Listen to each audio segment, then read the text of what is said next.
So this is our second chapter for Chemistry 2, and here we're going to talk about the properties of solutions, the physical and chemical properties, ways of expressing solution concentration, and so forth. We're going to start out here by talking about the thermodynamics of the dissolving process. In other words, what are the energy changes that happen when you make a solution, when you dissolve a solute up in a solvent. So we can break the dissolving process down into three steps. All right. First is the separation of solute molecules. So let's first define what a solute is. Okay, so when you dissolve something up, the solute is the substance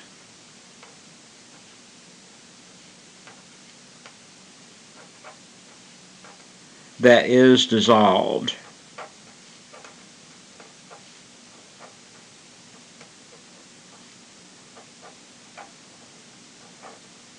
Okay, so the solute is a substance that is dissolved. So, for example, when you dissolve sugar up in water, the sugar is the solute.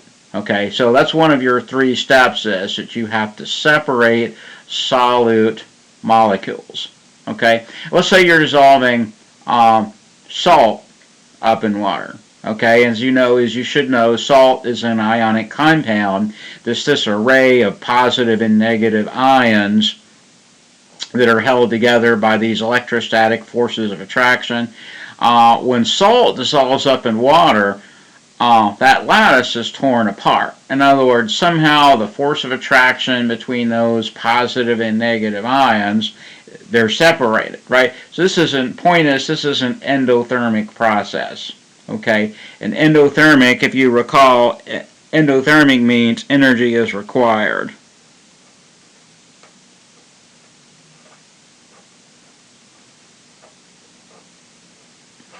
In other words, you don't get energy out, you have to put energy in. You have to tear apart the intermolecular forces of attraction in the solute. Okay. The second thing is you have to separate the solvent. Okay, so the solvent is a substance that does the dissolving.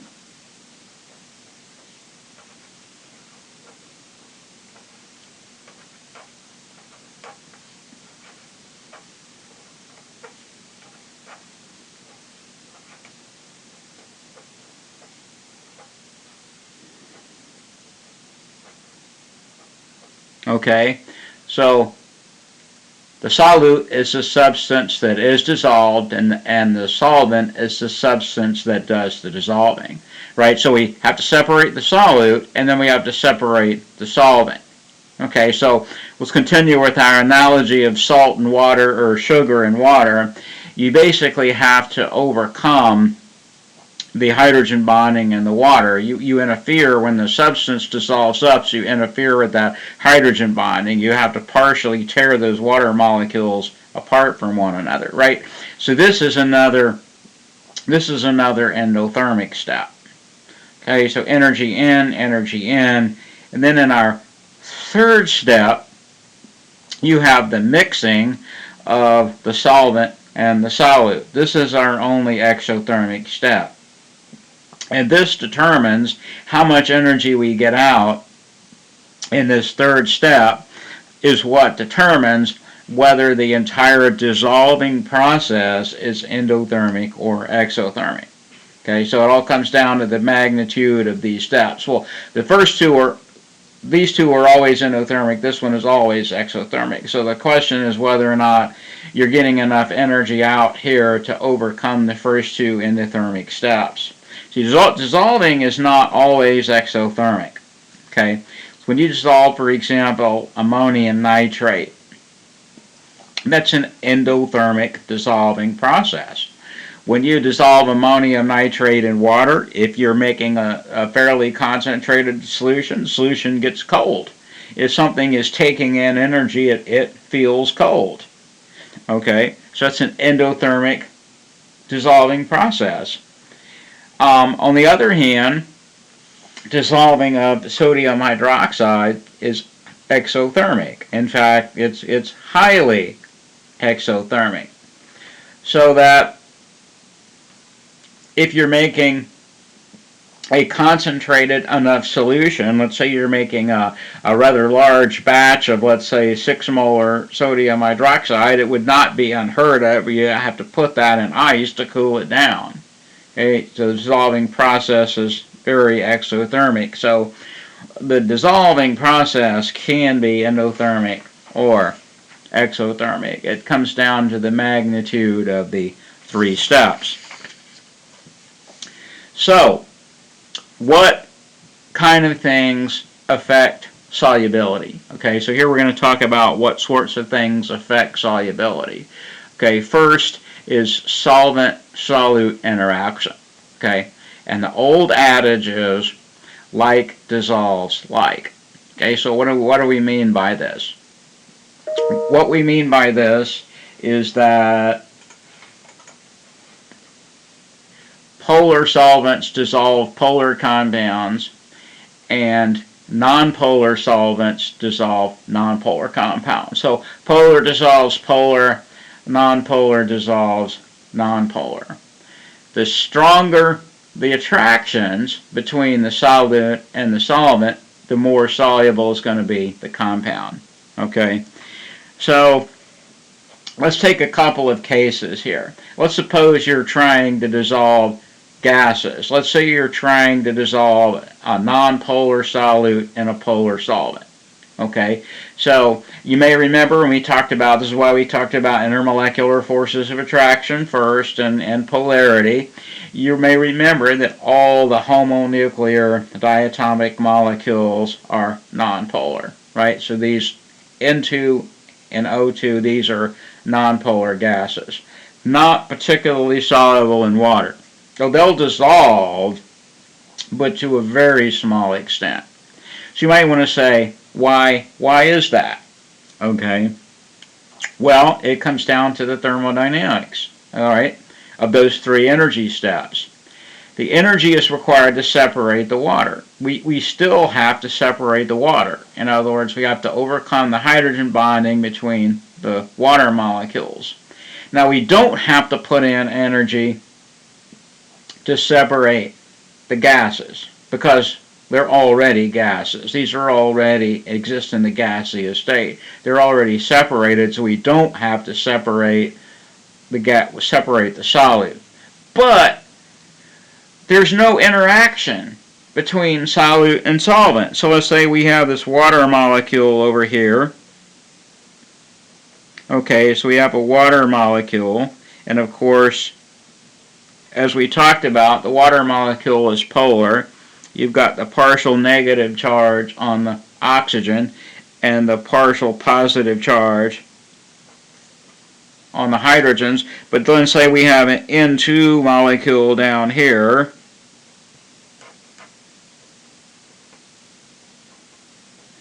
But this is nonpolar. Okay, there's no way for these to interact. Now, if this had charges on it, then the charges here could interact with the charges here. But this doesn't have any charges on it. That's what I mean by no interaction between solute and solvent. So the process requires energy. We have to separate the solvent. We don't really get energy out.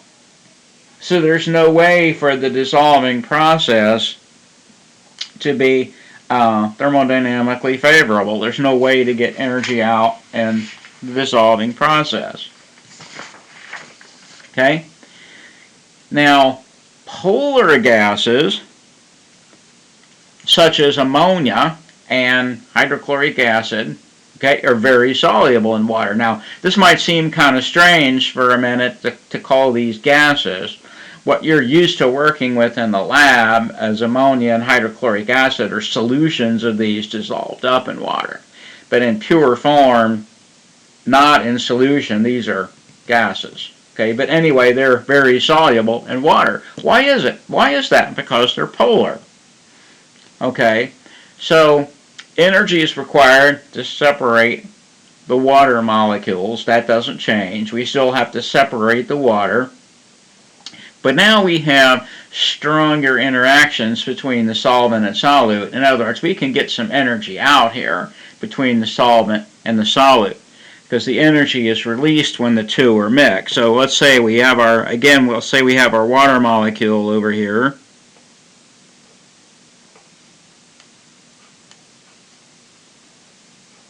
Okay, again with our partial negative charge on the oxygen and partial positive charges on the hydrogen. And let's say we have an ammonia molecule.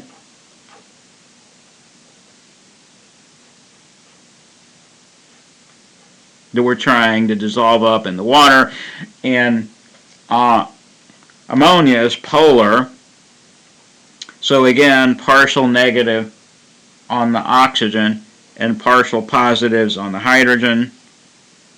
Well, now we have positive charge here, negative charge here. These two can interact. In fact, both of these molecules can hydrogen bond. If you remember your criteria for hydrogen bonding, you have to have hydrogen bonded to an electronegative element, the most common examples being oxygen and nitrogen. Well, these two can hydrogen bond, and they can hydrogen bond between one another. So this positive charge here can be attracted to the negative charge here, force of attraction. So we have interactions between the solute and the solvent. So you get energy out when the two are mixed. These are very soluble in water. Okay, very soluble in water. Okay, so now let's look at the other side of the coin. Let's look at nonpolar solvents. Well, nonpolar solutes will dissolve in nonpolar solvents. Okay, there's little energy required to separate the solvent. Why? Because it's nonpolar. Okay, because it's nonpolar. So you don't have, pretty much in a nonpolar, if you recall, in a nonpolar substance, your only intermolecular forces of attraction are going to be London dispersion forces. That's all you got, and those are not strong, right? And that's why nonpolar molecules tend to have lower boiling points. So we have little energies required to separate the solvent because it's nonpolar. But then the solute is nonpolar too. So there's little energy required to separate the solute. So in a nutshell, okay, we don't have to put much energy in, but nor do we get much energy out. Okay, and the last case is, I didn't really spell it out here in the notes, is what if you tried to dissolve a polar solute in a nonpolar compound? Now you could be able to see why that's not going to work, because we would have to put energy out, we would have to put energy in to separate, we would have to put energy in to separate the solute, but there would be no interaction between solute and solvent. So polar gases like NH3 and HCl, they're not going to dissolve up in nonpolar salts. Okay, so in a nutshell, like dissolves like. Polar dissolves up in polar, nonpolar dissolves up in nonpolar. Okay, so that was one of our things that can affect solubility, is the solute-solvent interaction. Okay, so what is another thing? Pressure effects.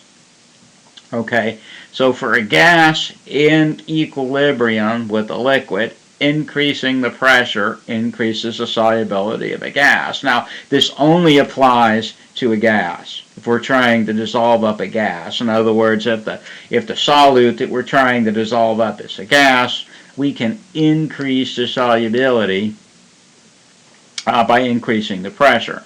All right. So Henry's law says that the solubility of a gas is directly proportional. In other words, directly proportional to the pressure. All right, so the solubility of the gas is equal to some constant times the pressure of the gas. And the KH, That's Henry's law. That's Henry's constant. That's unique for every gas-liquid combination rather. But this is a linear equation. There's no log here. So if you try to graph solubility versus pressure, it would be a straight line. There's no logs here, no natural logs, linear relationship, right? So if you double the pressure, you double the solubility of the gas. Straight line, linear relationship. So let's work a quick problem here. So what would be the solubility of nitrogen gas in water at 25 Celsius and 1 atmosphere if it contains 78% nitrogen by volume? Henry's law constant for nitrogen and water is 7 times 10 to the 4th moles per liter per atmosphere. Okay. So, what's the pressure of nitrogen? Well, air isn't, obviously, air is not 100% nitrogen. Okay, it's only 78% nitrogen. And we'll find out later that when you have a mixture of gases, that the pressure of each gas is directly related to its mole fraction, or also to the percent.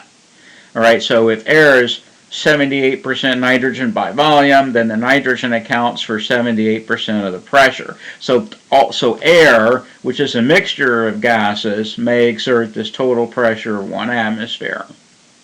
Okay, but the pressure of the nitrogen is only 0.78 atmospheres because air is 78%. Air is 78% nitrogen. So the pressure of the nitrogen is 0.78. So we'll use Henry's law constant, that the solubility of a gas is equal to this constant times the pressure of the gas. The Henry's law constant for nitrogen and water is 7 times 10 to the minus 4th moles per liter per atmosphere. Multiply that by 0.78. And notice the atmospheres will cancel, and that gives you moles per liter, which is a unit on molarity. We'll talk about that, but that's a unit of concentration, which comes out to be 5 times 10 to the minus 4th moles per liter. Okay, which is indeed small. And think about how small this number is. So you have a whole liter of solution. A liter is a pretty big volume, and it will only dissolve 5 times 10 to the minus 4th moles of nitrogen. Okay, so the substances, if you compare that to, let's say, ammonia, for example, dissolved up in water, concentrated ammonia is like 15 molar. And this is 4 orders of magnitude smaller in your solubility. All right. For example, this is how they make carbonated beverages, for example. Carbon dioxide.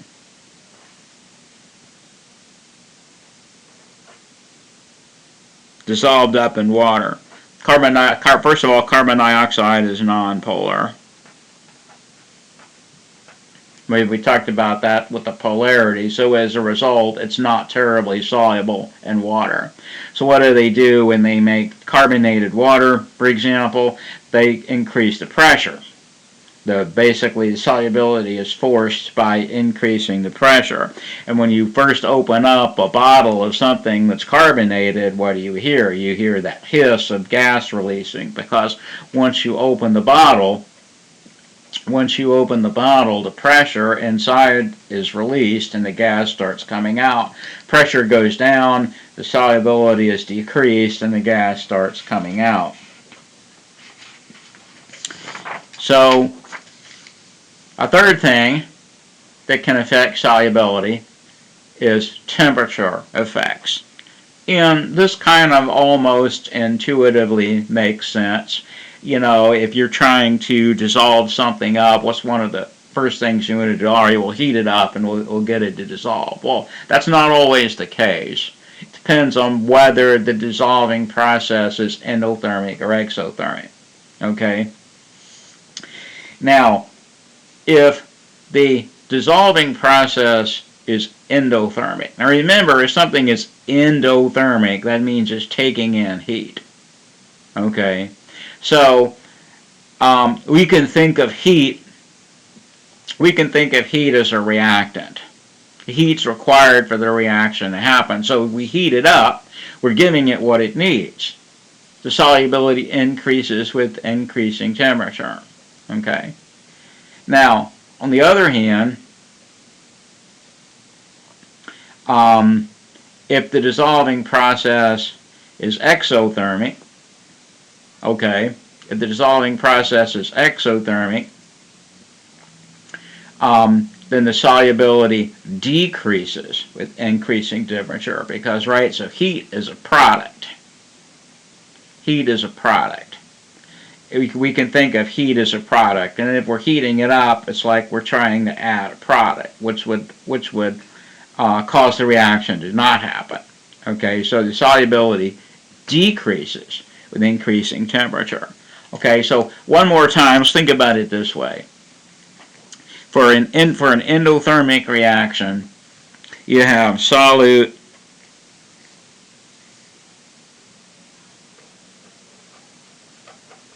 plus solvent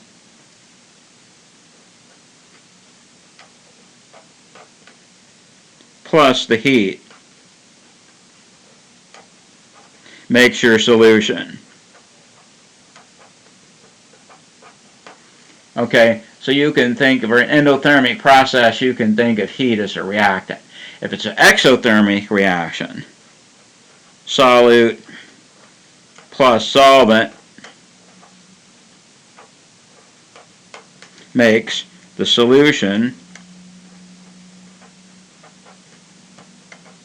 plus heat. So, right, so now we can think of heat as a product.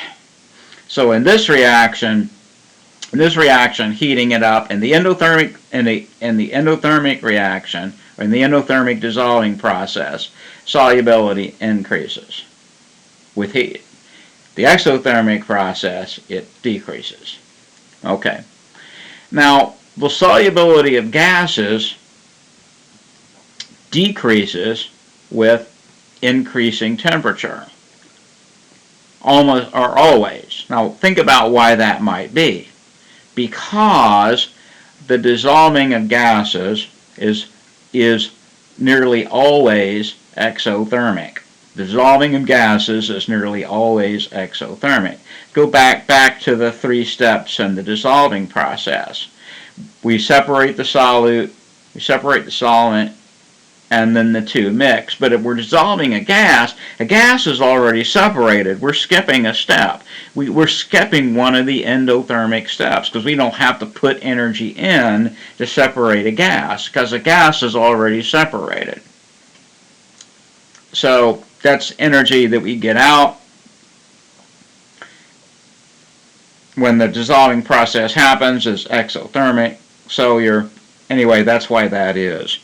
This is, for example, one of the reasons why you can see things like fish kills in bodies of water, like that are located near power plants, let's say, where the power plant is using the pond or lake or whatever they're using for cooling water. It's not that they're dumping anything toxic in the water. It's that they are raising the temperature. They're using the body of water for cooling. They're raising the temperature of the water. In doing so, they're decreasing the amount of dissolved oxygen. Okay, because the solubility of the oxygen in the water decreases, and so it gets to the point where it's not enough to support the fish or what was living in the water, and so there's a big fish kill. So anyway, solubility is also related to temperature.